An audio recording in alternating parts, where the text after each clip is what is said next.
Welcome, everyone. In today's lesson, we're going to get a handle on something that's super useful for everyday conversation, talking about days, weeks, and the year.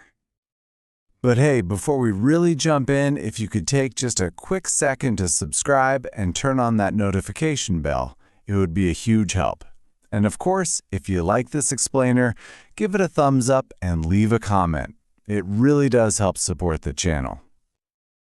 So, what's on the menu for today? Well, here's our game plan. First, we'll nail down the 7 days of the week. Then, we'll learn how to actually talk about your week. After that, we're going to zoom out a bit to look at the calendar and the year. And to wrap it all up, it's your turn to practice. Sound good? Let's get started. All right, first up, Section 1, the 7 days. You know, these are the absolute building blocks for talking about your schedule, your plans, pretty much everything. So, first things first, what is a week?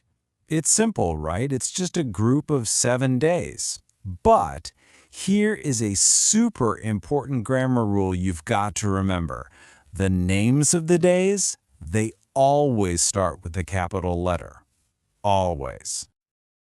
Okay, here they are, all 7 of them.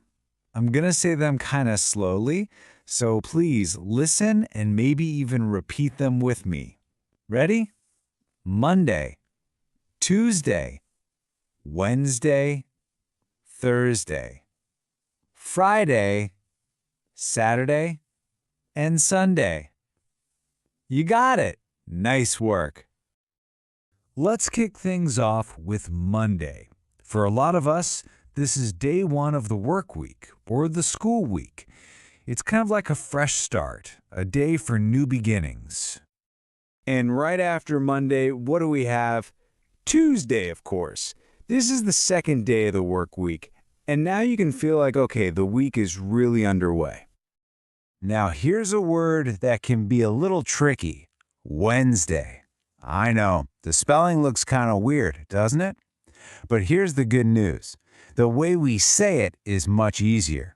We don't say Wednesday. Nope, we just say Wednesday. 2 sounds. Wednesday. Why don't you try it? Wednesday. Perfect. Okay, this is another spot where people sometimes get mixed up. Tuesday and Thursday. They look a little similar, but they sound totally different. So listen really, really closely. Tuesday starts with a clear T sound. Tuesday. But Thursday, that starts with that thir sound, you know, where your tongue is between your teeth. Thursday.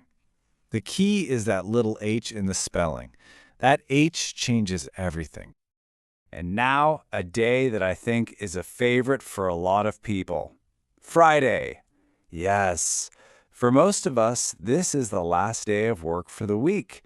You can just feel the excitement in the air because the weekend, it is so, so close. And speaking of the weekend, what is it? Well, the weekend is those 2 awesome days, Saturday and Sunday. This is usually our time, right? Time for rest, time for family, and time for fun. Best of all, no work and no school. All right, you're doing great. Let's move on to Section 2. Now that you know all the names of the days, let's figure out how to actually use them in a sentence. This is where it gets really useful. Now, this is a simple grammar rule, but it is so important. When you talk about something happening on a certain day, you always use the word on right before the day.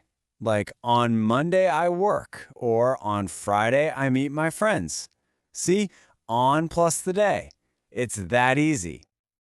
Let's walk through a little example routine. And I want you to notice how we use on every single time. Okay, so on Monday, I work. On Tuesday, I study English. On Wednesday, I play football. And on Thursday, we cook dinner. See how you can map out your whole week just like that? And let's finish up the week's routine. On Friday, the weekend starts. Hooray! On Saturday, I see my family. And then, on Sunday, I wake up late. Ah, a perfect day to rest. You know, in those sentences, we use some really common action words. We call them verbs. Let's just do a quick review. Work, study, cook, play, rest, meet, and see. These are fantastic words for describing all the things you do during your week. Awesome job. Okay, let's move on to section 3, the calendar and the year. We're going to kind of zoom out now, go from looking at just one week to looking at the bigger picture of time. So we've got days and we've got weeks. What's the next step up? Months. And how many months are there in 1 year? You got it. There are 12. I love this way of thinking about it. Just picture an entire year as one big, delicious cake. If the year is the cake, then the 12 months, they're just the 12 slices of that cake. It's a really easy way to remember how it all fits together. We can also talk about weeks in terms of the past, the present, and the future. It's actually really simple. The week that's already finished, we call that last week. The week that we're in right now, that's this week. And the week that's coming up, you guessed it, next week. So you have last week, this week, and next week. Past, present, and future. So let's do a super quick review of the new keywords from this part. We have month, year, and season.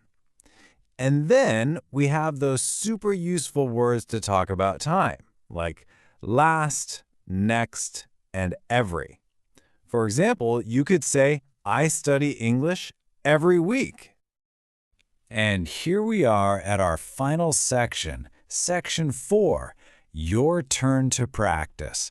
This is the best part, because now it's time for you to actually use everything that you've just learned. So here is my question for you, and I really want to know your answer. What will you do on Sunday? Go ahead and write your answer down in the comments below, and try to start your sentence with on Sunday. I am genuinely excited to read about your plans. And that's a wrap on our lesson for today. You did an absolutely fantastic job. Thanks for watching. Please don't forget to subscribe, turn on the notification bell, like, and leave a comment to support the channel.